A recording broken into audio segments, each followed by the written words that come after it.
नमस्कार, मैं रविशंकर। आज हम लोग class 12th organic chemistry chapter 2 alcohol का पार्ट 10 पढ़ेंगे। पार्ट 10 में हम लोग मेथनॉल बनाने की विधि का अगला पॉइंट कवर करेंगे। तो फोर्थ नंबर है फार्मिक अम्ल के अपचयन से, यानी कि फार्मिक अम्ल का अपचयन करके हम मेथनॉल प्राप्त कर सकते हैं।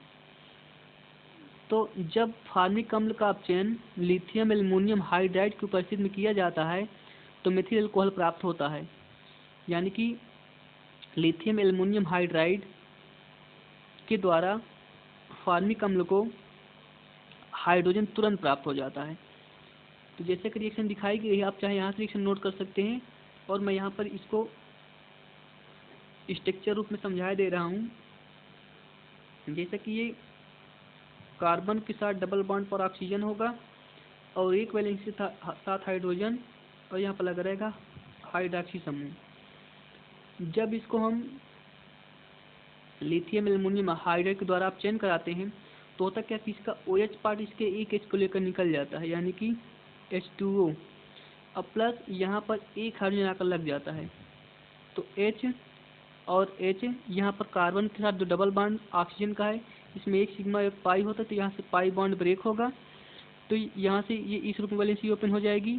तो यहाँ पर एक हाइड्रोजन, यहाँ पर एक हाइड्रोजन, तो ये बन अब इस कार्बन के साथ 3 हाइड्रोजन लगे हुए हैं तो CH3OH, तो ये बन जाएगा मेथनॉल। अब इसके बाद जो दूसरा मेथड है वो है गिरगनार्ड अभिकर्मक के अपचयन से। गिरगनार्ड अभिकर्मक के अपचयन से, यानी गिरगनार्ड अभिकर्मक का अपचयन करके हम मेथिल अल्कोहल प्राप्त कर सकते हैं, बना सकते हैं।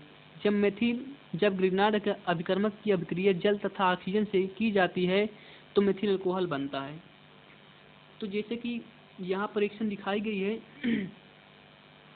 अब ये होता है CH3MgI गिरगनार्ड रिएजेंट कंपाउंड 1/2। इसको ऑक्सीजन और जल के साथ अभिक्रिया कराते हैं तो होता क्या है कि जल के पास H+ आयन और OH- आयन होता है और इस ऑक्सीजन की वैलेंसी -2 होती है।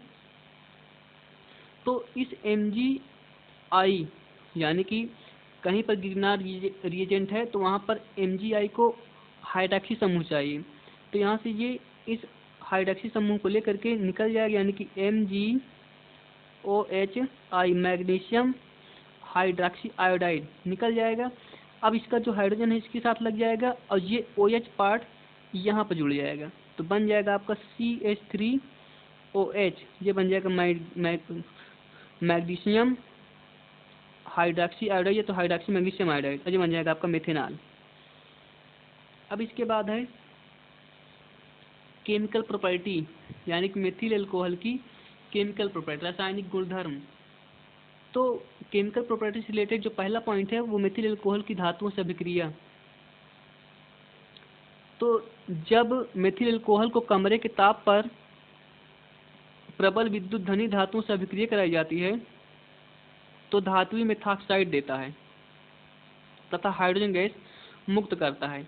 जैसे कि मान लो कि ये कोई बीकर, इसमें मेथनॉल का अवक्षेप भरा हुआ है, लिक्विड भरा हुआ है मेथनॉल का। अगर इसमें सोडियम धातु का टुकड़ा डालेंगे तो कुछ समय पश्चात कमरे के ताप पर इसमें से हाइड्रोजन गैस बुलबुले के रूप में निकलने लगती है और सोडियम मेथॉक्साइड प्राप्त हो जाता है। तो जैसे कि मेथनॉल CH3OH, ये मेथनॉल का फार्मूला। अब यहाँ से आप सोडियम धातु के टुकड़े को जब इसमें डालोगे तो होता क्या है कि यहाँ से जो हाइड्रोजन गैस है वो मुक्त हो जाएगी, तो यहाँ से हो जाएगा आपका H2, हाइड्रोजन गैस मुक्त हो जाएगी और सोडियम आकर यहाँ लग जाएगा तो CH3ONA सोडियम मेथॉक्साइड। या तो आप इसको इस रूप में भी लिख सकते हैं कि इसके 2 परमाणु, यानी कि CH3OH CH3OH, तो यहाँ से सोडियम परमाणु के भी सोडियम के भी 2 परमाणु, तो यहाँ से ये जो हाइड्रोजन पार्ट है वो अलग हो जाएगा, यानी कि H2 हाइड्रोजन गैस निकल जाएगी। अब यहाँ से हाइड्रोजन अलग हो तो सोडियम यहाँ लग जाएगी, सोडियम यहाँ लग जाएगा तो CH3ONA CH3ONA ये बन जाएगा सोडियम मेथॉक्साइड। आप चाहें तो इसको ना लिख करके यहाँ 2 लगा सकते हैं, तो सोडियम मेथॉक्साइड और हाइड्रोजन गैस मुक्त हो जाएगी। रिएक्शन यहाँ पे दिखाई गई है, आप यहाँ से रिएक्शन को कर सकते हैं, और चाहे तो इसके नीचे आप इस रिएक्शन को भी लिख सकते हैं। अब केमिकल प्रॉपर्टी से रिलेटेड जो अगला पॉइंट है वो है मेथिल अल्कोहल की कार्बोक्सिलिक अम्लों से अभिक्रिया। मेथिल अल्कोहल की कार्बोक्सिलिक अम्लों से अभिक्रिया। तो जब मेथिल अल्कोहल की अभिक्रिया निर्जलीय कारक शांत सल्फ्यूरिक अम्ल की उपस्थिति में कार्बोक्सिलिक अम्लों के साथ की जाती है तो मेथिल एस्टर बनता है। यानी कि ये मेथिल अल्कोहल का सूत्र है CH3OH और RCOOH। यहाँ पर निर्जलीय कारक शांत सल्फ्यूरिक अम्ल लेना है। तो होता क्या है कि इसका जो H पार्ट है इसके OH को लेकर निकल जाएगा, यानी कि H2O अब प्लस जो CH3OH है आकर यहाँ पर लग जाएगा, तो बन जाएगा आपका RCO और OH आकर यहाँ जुड़ जाएगा OCH3, तो ये बन जाएगा आपका मेथिल एस्टर। अब इससे रिलेटेड आप इसकी अभिक्रिया आर्गेलिक अम्ल से करा सकते हैं। तो आर्गेलिक अम्ल का जो सूत्र होता है CH3OH और COOH, ये है आर्गेलिक अम्ल का सूत्र। तो इसके 2 परमाणु यानी कि अल्कोहल के मेथिल अल्कोहल के 2 परमाणु CH3OH और CH3OH। तो होता क्या है कि इसका जो OH समूह इसका जो H समूह इसके H को लेकर निकल जाता है, तो यहाँ से OH इसके H को OH इसके H को यानी कि 2H2O निकल जाएगा और प्लस या का यहाँ लग जाएगा, तो बन जाएगा COOCH3 फिर COOCH3, ये बन जाएगा मेथिल ऑक्जिलेट। तो ये 2 निशान यहाँ पर दिखाई गया, यहाँ से भी लिख सकते हैं इसको, और मैंने बता भी दिया वहाँ से भी लिख सकते हैं आप। तो ये थी इसकी थ्योरी, यहाँ से थ्योरी लिख सकते हैं। ये रिएक्शन दिखाई गई है और मैंने रिएक्शन यहाँ भी दिखा दिया है, आप यहाँ से भी समझ सकते हैं। फिर इसके बाद है मेथिल अल्कोहल की डाई मेथिल सल्फेट से अभिक्रिया। तो जब मेथिल अल्कोहल की अभिक्रिया डाई मेथिल सल्फेट से की जाती है तो डाई मेथिल ईथर बनता है, डाई मेथिल ईथर बनता है। तो जैसे कि यहाँ देख सकते हैं, जब मेथिल अल्कोहल की डाई मेथिल सल्फेट के साथ अभिक्रिया कराई जाती है तो डाई मेथिल ईथर बनता है।